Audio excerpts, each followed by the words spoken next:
창세기 강의 시간입니다. 두 번을 만들었을까? 그래서 어떤 분은 이렇게 말하는 분도 계시더라고요. 이 두 번을 만들었다는 게 이해가 안 되니까 1장 3절에 만든 빛은 빛의 원리, 빛의 원조, 이제 그걸 만들어 놓은 거고, 실제 빛은 넷째 날에 가서 이제 발광체를 통해서 빛이 만들어졌다. 이렇게 이제 보시는 분도 계시더라고요. 그건 전혀 잘못된 게 뭐 때문에 그러는 거냐면, 셋째 날 식물 때문에. 첫째 날 빛은 어때야 돼? 지금 우리가 이렇게 비추음을 받고 있는 이 빛과 동일해야 된다. 아멘? 동일하지 않으면 셋째 날 창조된 그 식물이 지금까지 어떻게 존재할 수 있었겠습니까? 이게 되겠죠? 그러니까 결국 하나님은 어떤 거다? 같은 빛을 두 번 만들었다. 근데 우리가 창조 순서를 보면 분명히 알 수 있어요. 이걸 한 번만 빛을 한 번만 만드는 방식으로 하실 수도 있었다. 아멘. 셋째 날과 넷째 날의 창조 순서를 바꾸면, 그죠? 식물을 나중에 만들고 해달별을 먼저 만들면 빛은 한 번만 만들어도 가능한 거예요. 그런데 구집이 식물을 먼저 만들고 해달별을 다음에 만들므로써 식물 때문에라도 빛이 필요한 거야. 그렇게 의도적으로 하나님이 창조한 거죠. 그래서 1장 3절에 첫 번째 빛이 있어야만 됐다. 그럼 왜 창조를 그렇게 했을까? 즉 하나님이 그렇게 창조했다는 것은 반드시 뒷면에 뭐가 있는 거다? 영적 의도가 있는 거다. 반드시 보는 거예요. 하나님이 왜 이렇게 창조했을까? 사람과 연관된 영적 의도가 있어서 그렇다. 아멘. 성경을 왜 이렇게 기록했을까? 그죠? 사람과 관련된 하나님의 영적 의도가 있어서 그렇다. 아멘. 그죠? 왜 하나님이 이런 식으로 역사했을까? 그죠? 사람과 관련된 영적 의도가 있어서 그렇다. 그래서 성경을 대할 때 첫째는 물리적 실제를 보는 거예요. 창조는 물리적 사건, 창조가 이렇게 되었구나라는 물리적 사건을 보면서 항상 뭘 염두에 둬야 된다? 이걸 통해서 말씀하고 싶은 영적 의도. 맞습니까? 또 성경 기록을 보면 하나님이 성경을 실제로 이렇게 기록하셨구나 라고 그 사건을 보면서 반드시 뭘 생각하셔야 돼요? 이 사건을 통해서 하나님이 말씀하고 싶어하는 영적 의도를 보는 거죠. 그렇죠? 이거 아주 중요합니다. 절대 중요해요. 이걸 놓쳐버리면, 그죠? 아주 어려워지죠. 또 어떤 분은 이렇게 말씀하는 분도 계시는 걸 들었습니다. 실제로 선악과 생명과가 있었겠느냐? 실제로 있는 게 아니라 그냥 영적 의미를 말하기 위해서 그렇다라고 이렇게 표현을 하신 것이지. 그렇게 되면 안 됩니다.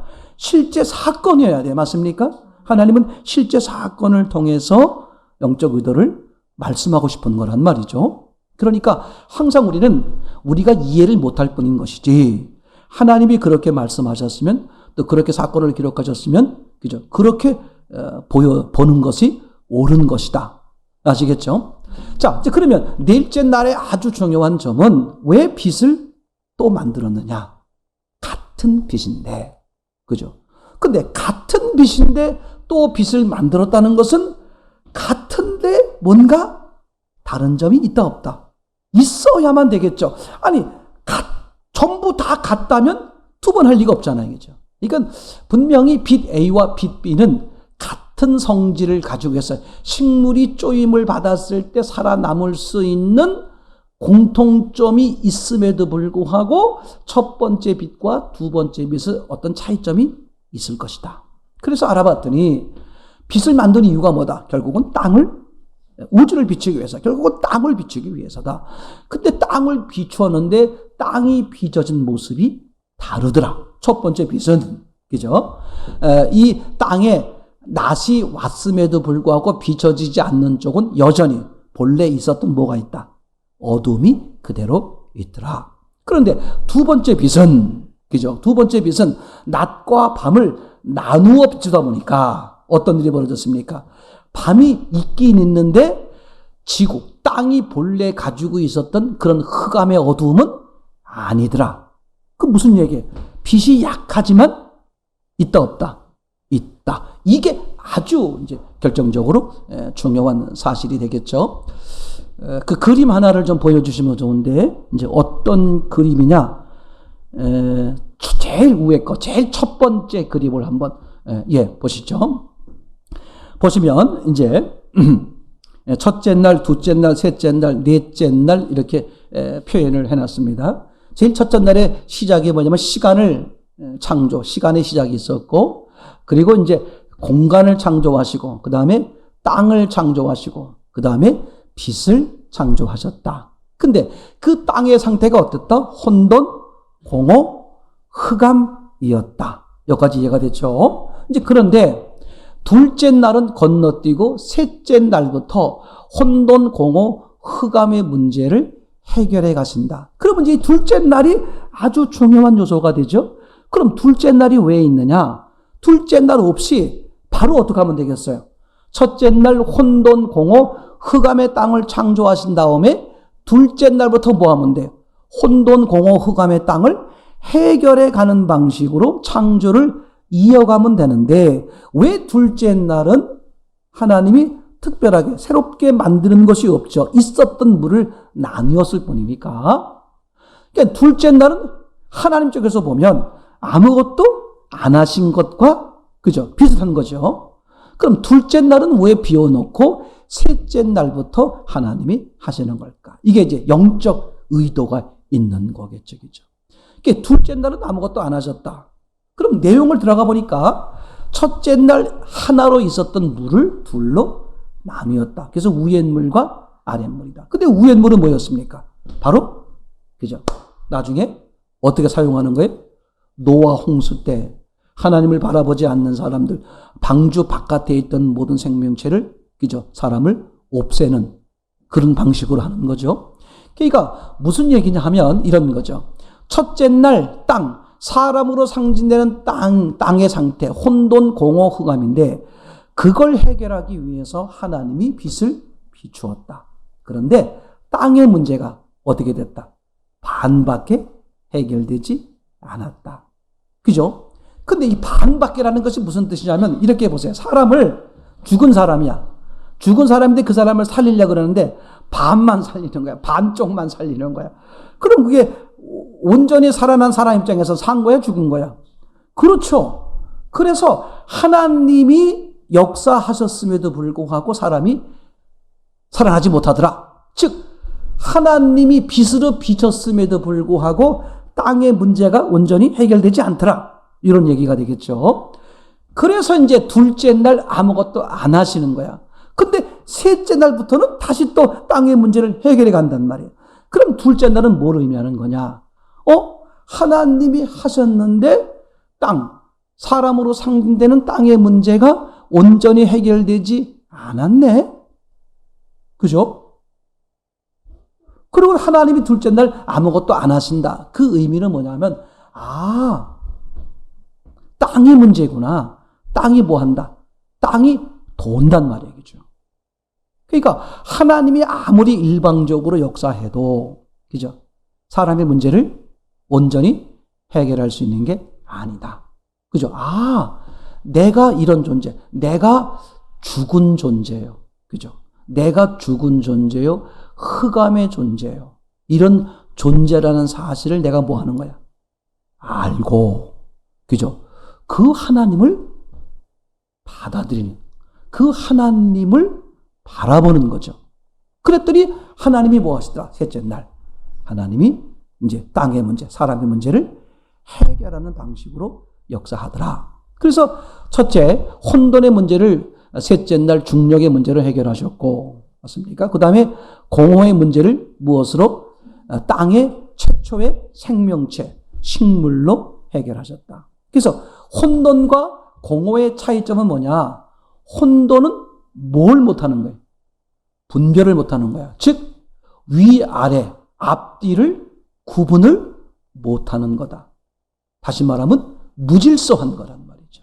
무질서한 상태를 혼돈이라고 말하는 거죠. 그것을 땅의 말로 말하면 물이 어디 있어야 돼?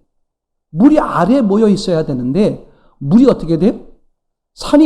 이 땅이 울퉁불퉁할 텐데 물이 어떻게 돼요? 다 그 땅을 뒤덮고 있는 거야. 제 말 이해되겠죠? 그러니까 우아래가 질서가 없는 거죠. 그렇죠? 사람으로 말하면 사람이 옳고 그름을 분별을 못하는 거야. 다시 말하면 착각에 빠져 있는 거요. 진리를 잘못 알고 있는 거예요. 이제 그런 인간, 그런 땅을 혼돈으로 표현했다. 근데 하나님이 중력을 창조함으로써 어떻게 되어버렸습니까? 그죠? 무질서하게 되어 있던 자연, 이 세계를, 질서를 잡는 거죠. 다시 말하면 분별할 수 있는 힘이 생기게 하는 거야. 사람이 왜 분별을 못할까? 분별할 힘이 없는 거야. 그죠? 옳고 그름을 구분을 못하는 거죠. 그래서 하나님이 먼저 하는 것은 뭐냐?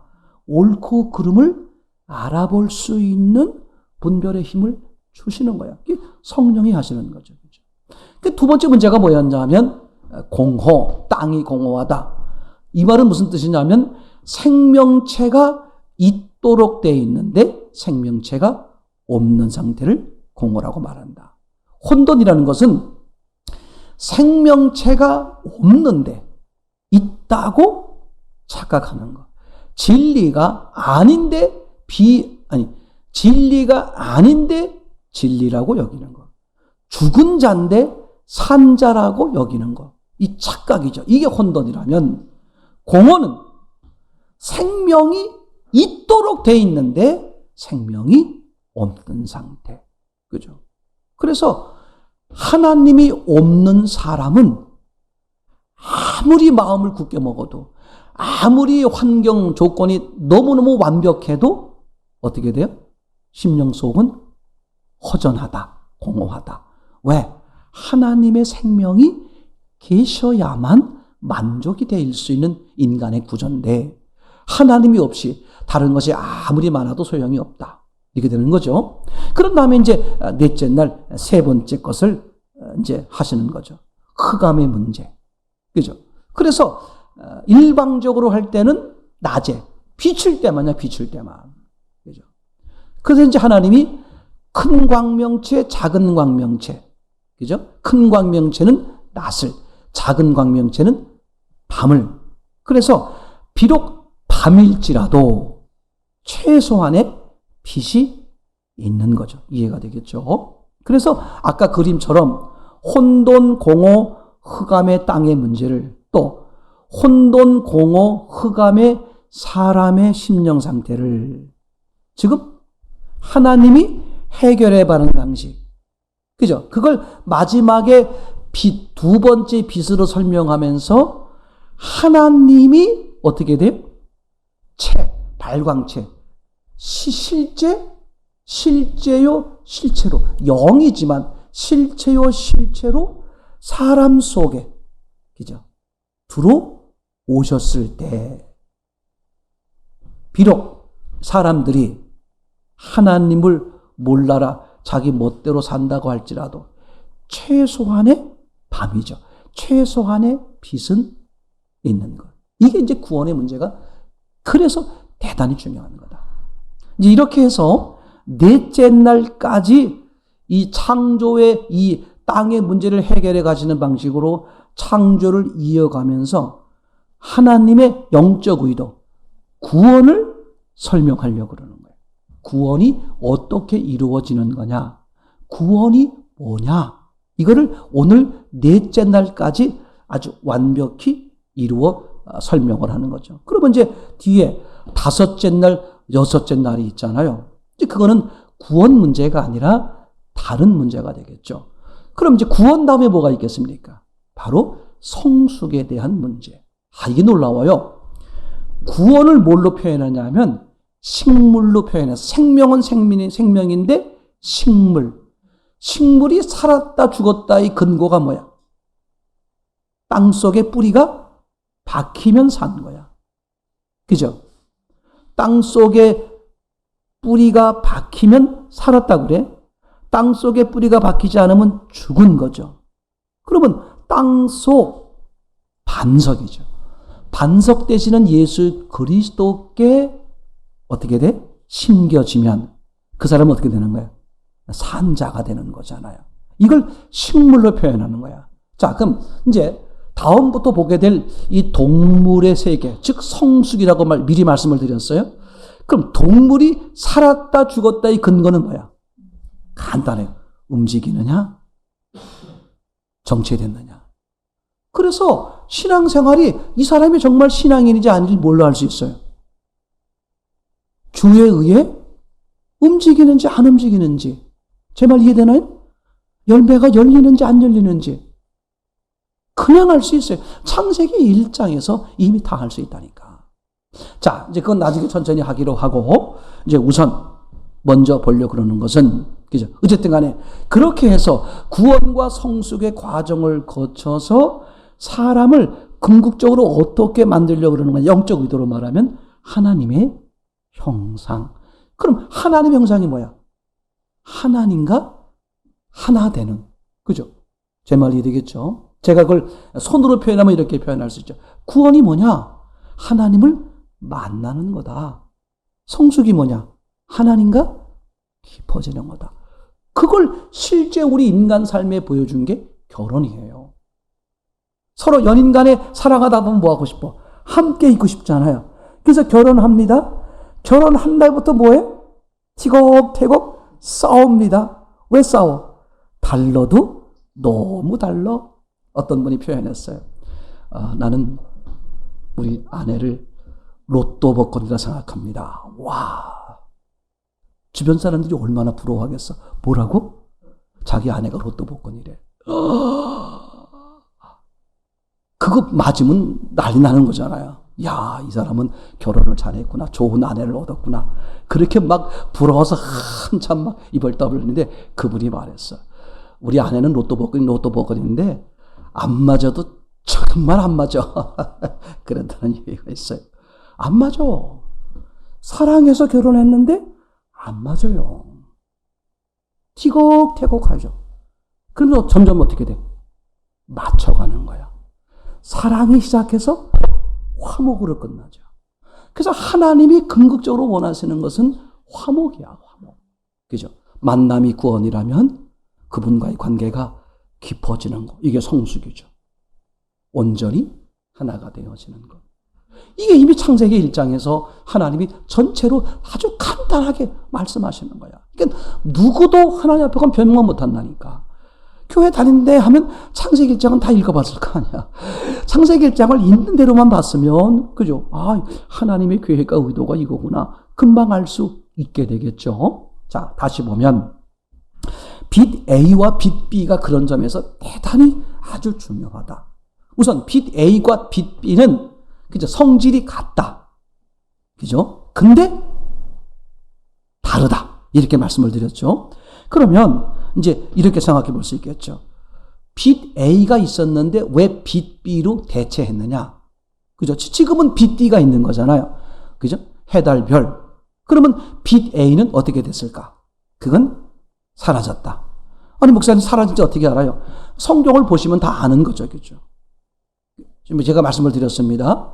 아니, 1장 3절에 빛이 있으라. 아니, 빛이 있으라고만 말했는데 빛이 뭐 하고 있었다? 빛이 땅을 비추고 있었다. 그럼 땅아, 넌 왜 비추고 있어? 그냥 가만히 있으라 그랬으니까 가만히 있어야지. 하나님이 있으라고 말한 속에 뭐가 있었다?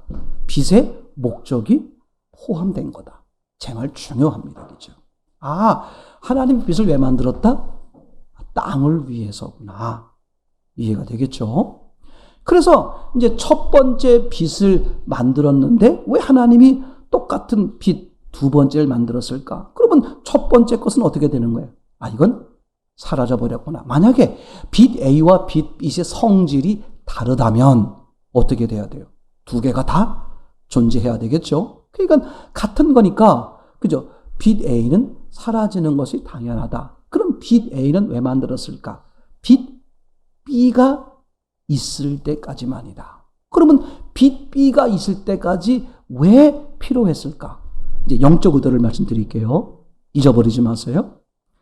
하나님이 사람들에게 일방적으로 역사하시는 게 빛 A예요. 그러나 그걸로서 어떻게 된다? 하나님의 목적을 이룰 수 있다, 없다? 없다. 제 말이겠죠? 그러면 목적을 이룰 수 없다고 해서 빛 A를 안 하고 빛 B를 하면 되잖아. 불가능하다. 빛 A가 왜 필요하냐 하면 아주 중요해요.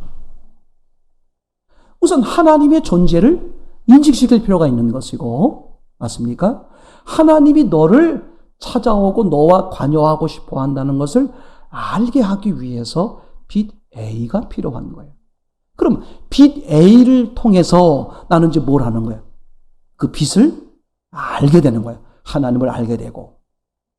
그리고 그분의 두 번째 의도에 따라서 그 빛을 내가 어떻게 하는 거예요?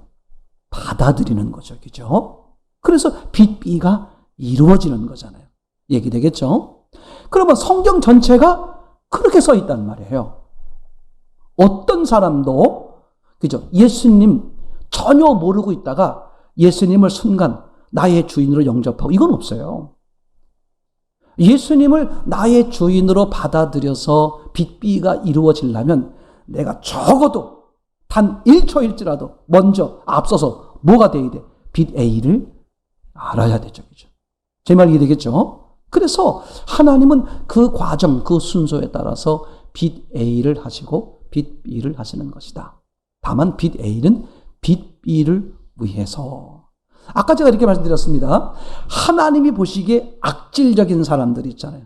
한 39명쯤 사람을 죽이고 이런 게 기준이 아니라 하나님 보시기에 안 듣는 사람들 있잖아. 받아들이려고 하지 않는 사람. 그죠? 즉, 왜 안 받아들이겠어요?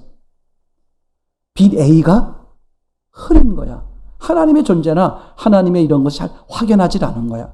그래서 하나님이 마지막인지는 모르지만 하나님이 종종 가슴 아프게 여기면서 종종 사용하시는 방법이 있는데 그게 고난이에요. 그죠? 고난이야. 그러니까 고난을 내 인생에서 적게 받는 방법은 아주 간단해요. 하나님이 의도하시는 대로 내가 자진해서 자발적으로. 맞습니까? 이거 실제예요. 실제예요. 저는 제일 불쌍하게 여긴 삶이 어떤 삶이냐면 그렇게 곤고함이 많은데도 여전히 방향을 다른 데를 보는 거예요.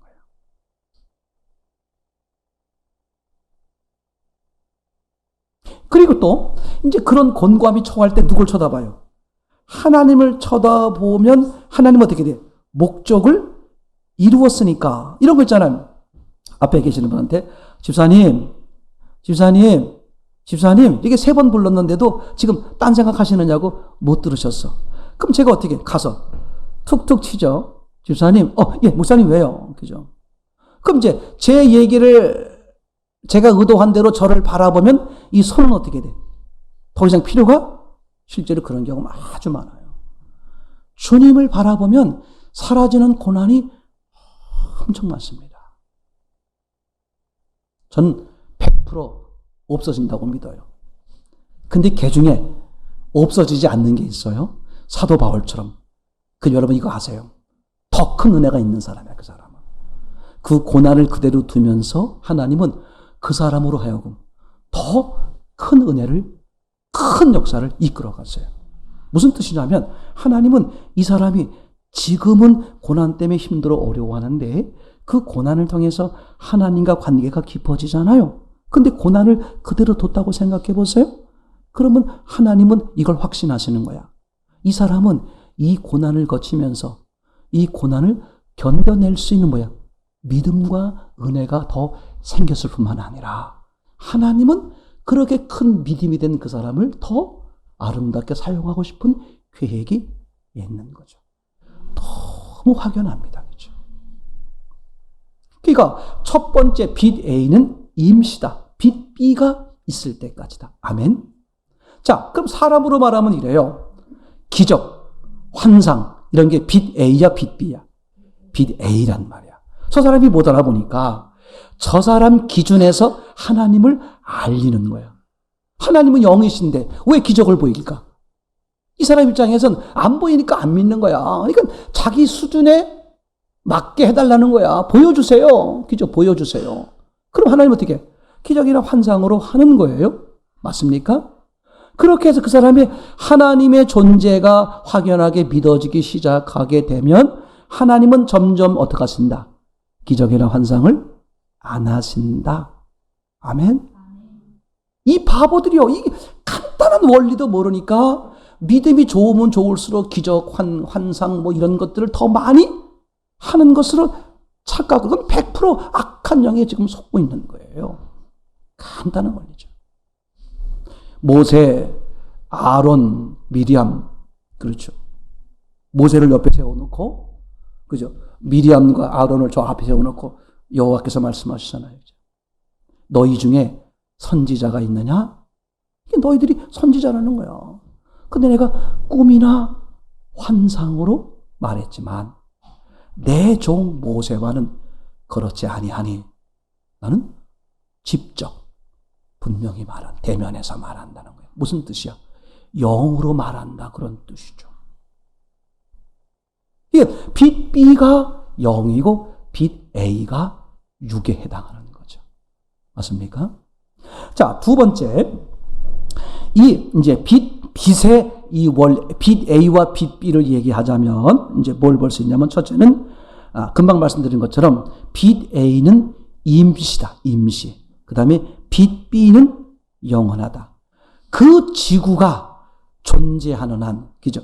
그 우주가 존재하는 한 해달별, 큰 광명체와 작은 광명체가 어떻게 돼?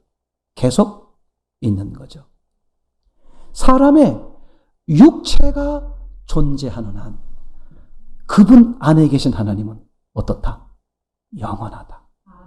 이게요. 그러니까 예수 밖에 있을 때 죄를 범할 때와 예수님 안에 있을 때 죄를 범할 때는 틀려요. 예수님 안에 있을 때 죄를 범하는 것은 달라요. 예를 들면, 그죠? 우리가 요한일서 3장 8절에서 말하고 있는 것처럼 죄를 짓는 자마다 마귀에게 속하나니 마귀는 처음부터 범죄함이라. 하나님의 아들이 나타나신 것은 마귀의 일을 멸하려 하심이라. 다시 말하면 예수님이 안에 계시면, 그죠? 너무 놀라워요. 예수님이 지적하신 일이야. 이게요, 여러분 보세요. 내 아들과 내 아들이 아닐 때, 이따 보겠습니다만, 계집종일 때와 자유의 여인,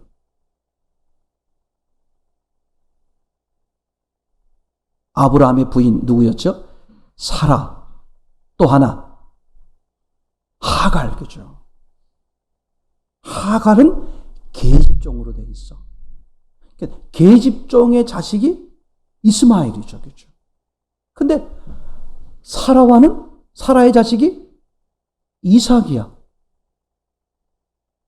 이게 너무 놀라워요. 그 계집종을 다르게 말하면 계집종은 뭐야? 무슨 관계야? 종이니까 주종 관계야. 일방적 관계야. 율법이죠. 하나님이 일방적으로 하시는 거예요. 그러니까 일방적 속에서 이루어진 건 아무 의미 없어. 그건 버림받는 끝이야.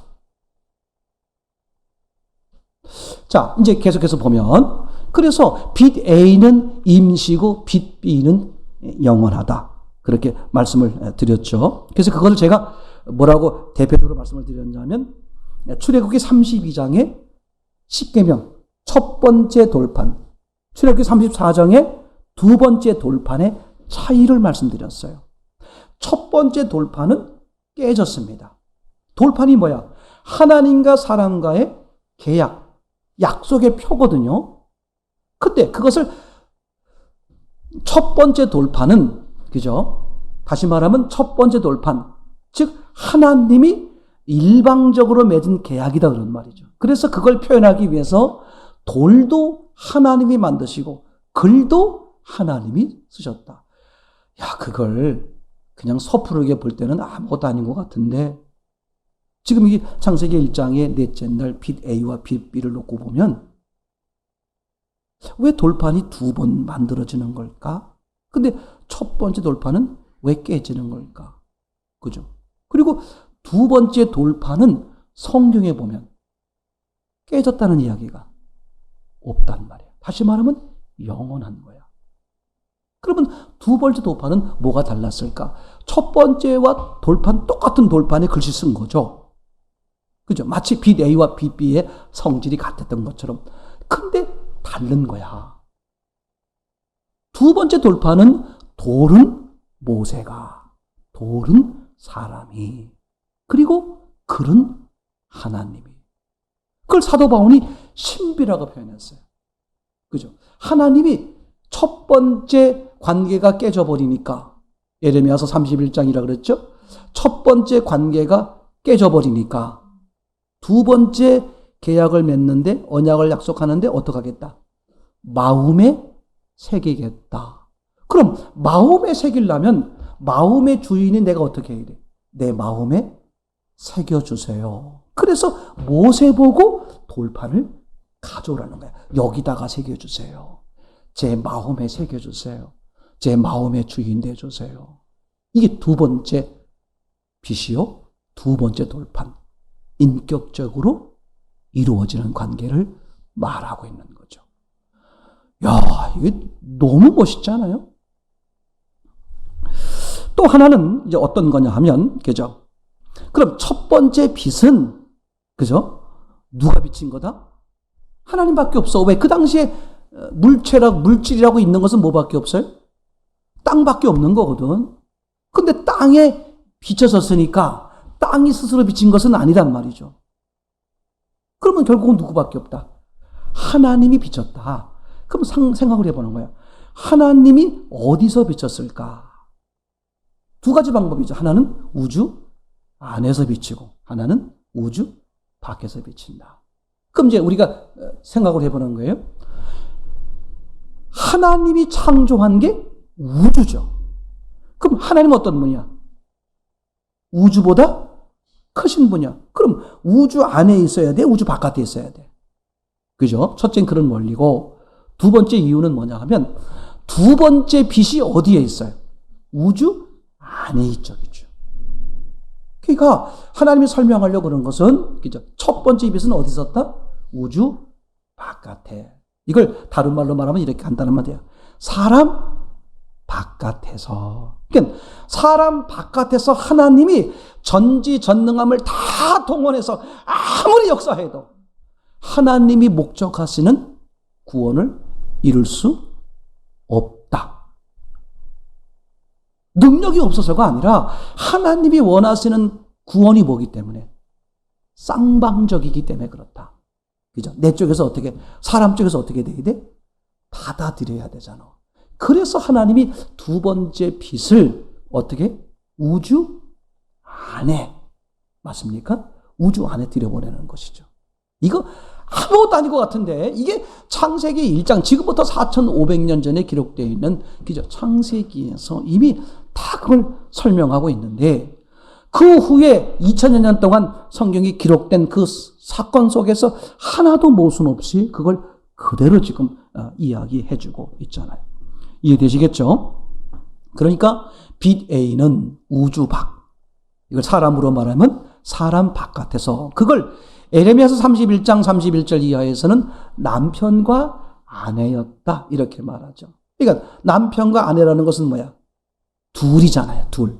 맞습니까? 이 관계가 어떻게 돼? 깨져버리는 거야. 그래서 하나님이 두 번째 언약을 맺는데, 신약이죠. 그죠? 두 번째 언약을 맺을 때는 어떻게 하겠다? 아예 깨지지 못하도록 두루와 버리겠다. 그죠? 그 두루와 버리는 사건, 즉 신약 사건이 성경 전체로 봤을 때 바로 어디냐? 사도행전 2장이다. 2장. 성령이 사람 심령 속에 처음으로 인격적으로 들어오시는 거예요. 일방적 말고 인격적으로 처음 들어오시는 사건이 언제다? 사도행전 2장이다. 그런 점에서 사도행전 1장까지가 구약이에요. 빛 A야. 하나님이 일방적으로 역사하시는, 아직 하나님과 사람의 온전히 하나가 된 관계가 아니다. 아멘. 그래서 사도행전 1장에 뭐가 등장한다? 제비뽑기가 등장한다. 제비뽑기는 주로 어디서 나오는 거예요? 구약에서 나오는 거야. 그러면 제비뽑기가 왜 나오겠어요? 하나님의 뜻을 제대로 알지 못하니까 뭐가 필요해? 중간체가 필요한 거죠. 그래서 하나님, 오른쪽이 나오면 가라는 것으로 알고 왼쪽이 나오면 서라는 걸로 알겠습니다. 이렇게 하는 거야. 구약 내내는 그렇게 해요. 구름이 움직이면 가라는 거구나. 구름이 쓰면 서라는 거구나. 아, 그래서 모세가 있구나. 아브라함이 있구나. 뭐가 있어요? 중간체가 있는 거죠. 그게 빛 A야. 중간체가 있으면 빛 A예요. 그래서 어떤 성도에겐 목사님이 중간체가 될 수 있고 어떤 사람에겐 목사님이 같이 동역자야. 그러니까 목사는 그죠? 그런 점에서 보면 구약에서 보게 되면 제사장 이런 것보다는 은사예요, 은사. 하나님은 뭐 하고 싶어 해? 당신과 직접. 그게 빛 B야. 맞습니까? 그러니까 빛 A에서 빛 B로 가는 거예요. 이게 신앙이고 이게 온전한 신앙입니다. 그걸 위해서 빛 A가 필요한 것뿐이야. 근데 빛 A에 멈추면 안 된단 말이죠. 산의 정상에 올라가려고 그랬는데 그죠? 밑에 파, 중간파. 이러면 안 돼. 중간파가 밑에 파 보고 나는 그래도 중간까지 와서 근데 정상에서 볼 때는 소용없어. 그런 거란 말이죠. 이거를 성경 전체로 보면 이렇게 말할 수 있어요. 놀라워요. 하나님이 역사하시는 방법을 성경 전체로 보면 세 군데로 구분할 수 있어요. 그러니까 성경을 때로는 어떻게 보면 좋냐면 한 사람이 하나님을 만나 하나님의 형상을 이루는 과정으로 보면 좋다. 전체로 봐도 됩니다. 근데 한 사람이 그러니까 성경 전체가 한 사람을 놓고 하나님을 전혀 몰랐을 때 그게 창세기야. 하나님을 이제 알기 시작했을 때 그게 출애굽기부터 사도행전 1장까지야. 그리고 이제 그 하나님 만나서 결혼해가지고 서로 하나 돼 사는 게 사도행전 2장부터야. 아니 성경을 보면요 너무 기가 막혀. 진짜 이게 명확하지 않으니까 신앙생활을 자꾸 대충 하는 거야. 이 정도 하면 잘하는 큰일 나요, 여러분. 바보 같은 거야. 자, 계속해서 보면, 그죠? 하나님은 우주 밖에, 빛 A는 우주 밖에서 역사하는 것으로 보는 게 타당하다. 그죠? 왜 빛 B가 우주 안에 있는 것으로 표현되고 있으니까. 그래서 이제 성경 여러 것을 보게 되니까, 사람 밖에 계신 하나님은 아무리 하셔도 하나님의 궁극적인 목적인 구원을 이룰 수 없구나. 즉 하나님의 영과 사람의 영이 하나 되지 않고는 불가능하구나. 그죠? 그렇게 지금 이제 우리가 보게 되겠죠. 자, 그러면 이 빛 A와 빛 B의 사건을 이게 얼마나 중요하면 하나님은 성경 66권 전체를 통해서 빛 A와 빛 B의 원리가 한 번도 어긋나지 않게 기록하고 있어. 이거 정말 너무 놀라운 사건이에요. 성경 어떤 사건을 다 뒤져봐도 빛 A와 빛 B의 원리에 어긋나는 것이 하나도 없다. 예를 들면 우리가 이제 대표적으로 이야기를 나눕니다만, 그죠? 왜 성경을 구약과 신약, 옛 언약과 새 언약으로 나눴을까? 옛 언약이 깨졌으니까. 구약이 깨진 거예요, 쉽게 말하면. 그죠? 그럼 필요 없다는 말이 아닙니다. 그죠? 만약에 신약이 필요가 없으면 구약으로 완성이 되면 신약을 빌 필요가 없죠. 또 왜 하나님이 이름을 또 구약, 옛날 언약, 새로운 언약 이거 왜 했을까? 새로운 언약, 새로운 관계가 옛 관계가 깨져버렸으니까 새 관계를 맺는 거잖아요. 그러니까 옛 관계는 빛 A에 해당한다. 하나님이 일방적으로 하시는 것이요. 중간체를 이용해서 하시는 것이요. 그죠? 그런데 이것은 어디까지다? 빛 B가 이루어질 때까지의 임시. 그 사람이 나를 알아보고 예수님을 받아들일 때까지 쓰는 게 빛 A의 방법이다. 그죠? 이렇게 말씀을 드릴 수 있겠죠. 그럼 성경 전체가 이렇게 이제 기록됐다고 말씀을 드렸는데 그 부분에 대해서 또 다시 한번 좀 이야기를 나눠보겠습니다. 그래서 그죠? 하나님을 등지고 인간끼리 살아가는 삶의 제일 첫 번째 사건이 가인과 아벨 사건이라고 했죠. 성경은 실제로 가인이 큰아들이고 아벨이 둘째 아들이냐? 그건 정확히는 잘 모르겠어요. 근데 성경에는 마치 큰아들 둘째인 것처럼 표현이 돼 있어요. 그랬을 때 성경이 뭘 얘기하느냐? 첫 번째는 아웃이야. 두 번째가 진짜다. 그죠? 성경이 그렇게 돼 있죠. 그죠? 얘기가. 이제 그 후의 사건을 또 계속해서 보게 되면 아브라함의 두 아들 생각해 볼 수 있겠죠. 누구와 누구? 이스마엘과 이사. 그죠? 그럼 그 전에 누가 있었어요? 이스마엘의 엄마. 하갈. 그리고 사라. 그죠? 생각해 보세요. 그러면 그 자녀를 낳았는데 이스마엘이 첫째 아들임에도 불구하고 왜 이스마엘이 아니라 누구를 통해서? 이삭을 통해서 한번 성경을 이제 찾아보려고 합니다. 창세기 17장을 같이 보겠어요. 이거 천천히 보실 필요가 있어요. 왜 성경이 전부 그런 식으로 써 있을까? 뭘 말하려고 그러는 걸까? 창세기 1장에서 말하고 있는 빛 A와 빛 B. 즉, 그죠? 그 빛은 하나님을 상징하는 것이고, 맞습니까? 땅, 그 비춤을 받는 땅은 사람을 상징한다. 근데 하나님이 그 사람을 해결하는 방식이 빛 A로 안 되고 빛 B로 된다. 이 얘기거든요. 그럼 빛 B는 뭐가 다르냐? 우주 안에 지구에게 주어진 거죠. 그죠? 우주 안에 지구에게 주어진 그걸 통해서 어떻게 돼요? 하나님이 밖에서 역사하는 것은 맞습니까? 그건 한계가 그걸로 해결이 안 되고 아예 사람 안에 들어오시는 것으로서 해결되는 거구나. 이렇게 지금 이제 설명을 하려고 그러는 거죠. 창세기 17장 이제 찾아본다 그랬습니다. 17장 15절부터 21절까지 보겠습니다. 시작. 하나님이 또 아브라함에게 이르시되 내 아내 사레는 이름을 사레라 하지 말고 사라라 하라. 내가 그에게 복을 주어 그가 네게 아들을 낳아주게 하며 내가 그에게 복을 주어 그를 여러 민족의 어머니가 되게 하리니 민족의 여러 왕이 그에게 나리라.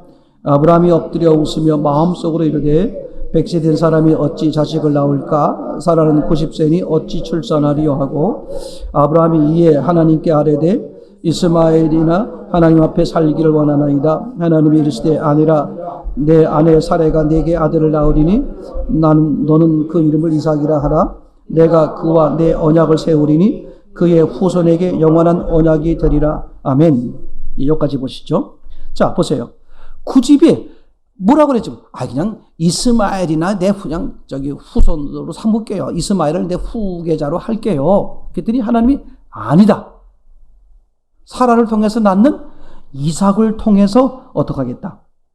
그와 내 언약을 세우리니 그의 후손에게 영원한 언약이 되리라. 그러니까 하나님이 지금 아브라함은 그냥 이스마엘 못 돼요. 그렇게 하는데 하나님은 아니야. 나는 누구와 가겠다? 둘째와 하겠다. 그죠? 그러니까 하나님은 의도적으로 계속 뭘 밝히는 거예요?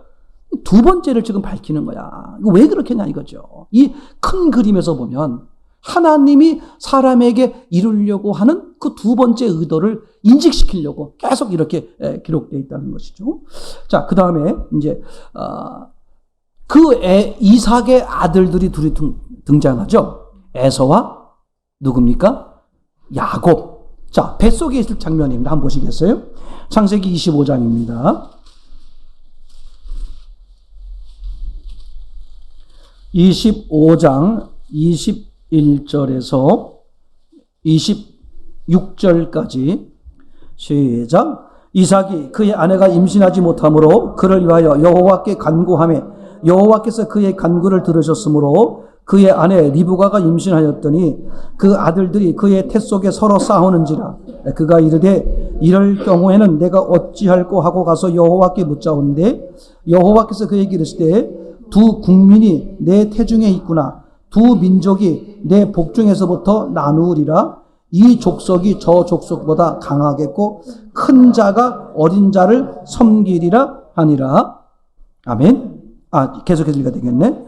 그 해산 기한이 찬즉 태에 쌍둥이가 있었는데 먼저 나온 자는 붉고 전신이 털옷 같아서 이름을 에서라고 하였고 후에 나온 아우는 손으로 에서의 발꿈치를 잡았으므로 그 이름을 야곱이라 하였으며 리브가가 그들을 낳을 때 이삭이 60세였더라. 아멘.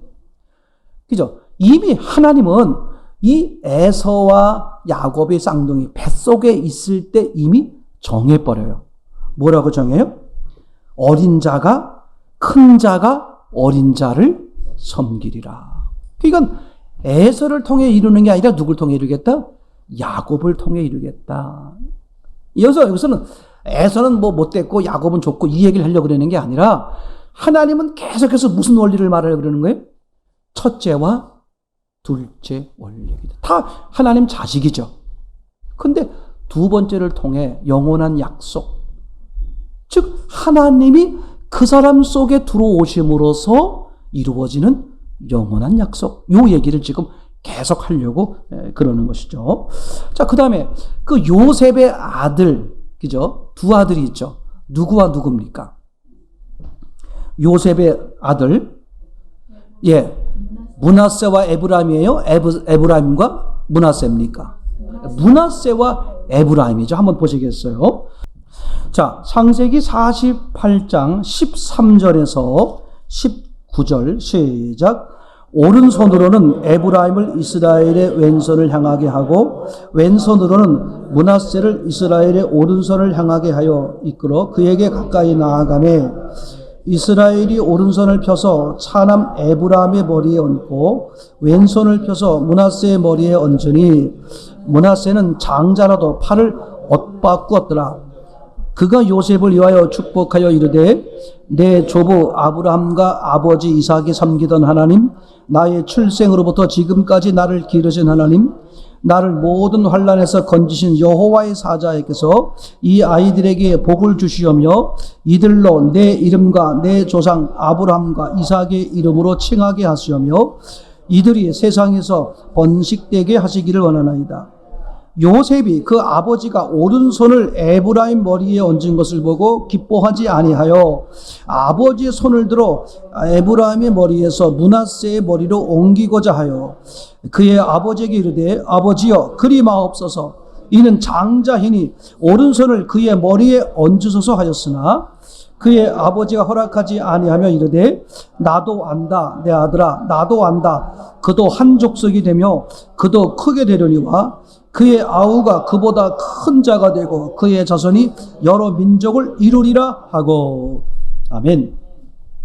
그러니까 지금 요셉이 황당해하는 거예요. 오른손을 장자의 손에 얹고 왼손을 차자의 손에 얹어서 축복해야 되는데 지금 어떻게 하는 거예요? 아버지가 어떻게 하는 거예요? 서로 손을 바꾸어서, 그죠? 오른손을 차자에게 왼손을 차자에게 하니까 요셉이 견딜 수가 없어서 아버지 왜 이러십니까? 이렇게 하면 안 되지 않습니까? 그때 야곱이 한 말이 나도 안다. 그죠? 이런 얘기예요. 그래 나도 알아. 나도 그렇게 하고 싶은데 어떡하냐. 하나님이 그렇게 하시라는데. 이것 절대 중요합니다. 그죠? 그 사람을 말하려고 그러는데 초점이 있는 게 아니라 뭐다? 첫 번째와 두 번째 원리를 말하려고 그러는 거예요. 그러니까 장자라고 할지라도 두 번째 원리에 들어가면 그 사람은 되는 거죠. 둘째라고 할지라도 첫 번째 원리에 들어가면 안 되는 거예요. 제 말이 되겠죠? 이게요, 아무것도 아닌 것 같은데 아주 너무 중요하게 성경은 말하고 있는 거죠. 그래서 성경 사건을 보면 두 형제든 자매든 간에, 그죠? 뭐 여러 형제, 야곱의 12아들, 이런 거는 원리가 안 맞아요. 여러 형제가 있으니까. 둘만 있는 경우의 사건을 보면 항상 둘째가 하나님 앞에, 부모 앞에 합한 자로 기록이 되어 있는 것을 보게 돼요. 우연이 아니란 말이죠. 하나님은 구약부터 신약 내내 성경 전체에서 이 원리를 한 번도 어긋나게 기록한 적이 없어요. 신약에도 넘어오면 우리가 말씀드렸던 것처럼 탕자의 비유에서도 첫 번째와 두 번째가 있죠. 그러니까 그죠? 첫 번째는 아버지를 안 떠났어요. 그죠? 두 번째는 어떻게 돼요? 떠나죠. 그죠? 근데 아버지가 진짜 원하는 자식은 뭐다? 첫 번째가 아니라 두 번째다. 그죠? 지금 제 말 되겠죠? 성경 사건을 보면요. 이렇게 첫째와 둘째가 등장하는 사건은 한 번도 이 원리가 어긋난 적이 없어. 이게 너무 신기한 거야. 이게 지금 이 넷째 날 만드는 빚 두 번째, 즉 빚 A와 빚 B의 원리가 얼마나 중요하면 수천 년에 걸쳐 기록된 성경 전체에서 그 수많은 사건 가운데 한 번도 이 원리에 어긋나게 기록한 것이 단 한 번도 없다. 그럼 하나님이 지금 이 원리를 얼마나 중요하게 여기는 거냐?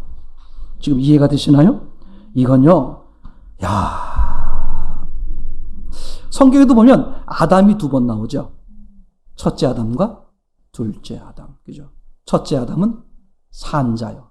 둘째 아담은 살리는 자죠. 그죠? 이게 너무 놀라운 거야. 첫째 아담으로 실패하는 거야. 그래서 둘째 아담으로. 둘째 아담이 예수 그리스도를 말하고 있잖아요. 그러니까 성경 전체를 보면 너무 신기해. 너무 신기해. 지금 제 말 이해되죠? 그죠? 이제 그러니까 성전으로 보면, 그죠? 성막으로 있다가, 성막은 계속 뭐 했습니까? 계속 이동하는 거야, 이동. 그러다가 이제 뭐가 생기니까? 성전이 생기니까 성막은 어떻게 돼요? 자연스럽게 사라져 버리는 거야. 맞습니까? 또 다른 것 쪽으로 말하면 성전, 눈에 보이는 성전으로 하나님이 하시다가 두 번째, 그 빚 A죠. 빚 B의 성전은 뭐야? 사람의 심령. 그래서 사람의 심령, 빚 B의 성전이 되니까 더 이상 뭐가 필요 없어? 예루살렘이 했던 빚 A 성전이 필요 없는 거죠. 여전히 그것을 붙들고 이게 성전이다 라고 말하는 사람들이 많지만, 그죠? 성경은 뭘 말하는 거예요? 그거는 폐지됐다. 임시다. 뭐가 될 때까지? 예수님이 사람 속에 들어오는 순간 그 빚 A에 해당하는 예루살렘 성전은 끝나는 거죠. 그래서 크게 침례 요한이 와서 뭐 했다? 성전을 폐지시키는 거였다. 제 말 이해되겠죠? 그러니까 성경 전체는요, 어디를 봐도 한 번도 이것에서 모순되지 않도록 어떻게 우리에게 말씀하고 있다. 아멘입니까? 절대 이걸 놓치지 말길 바랍니다. 성경이 이렇게 기록됐구나. 이 넷째 날이 이런 식으로 기록되어 있구나.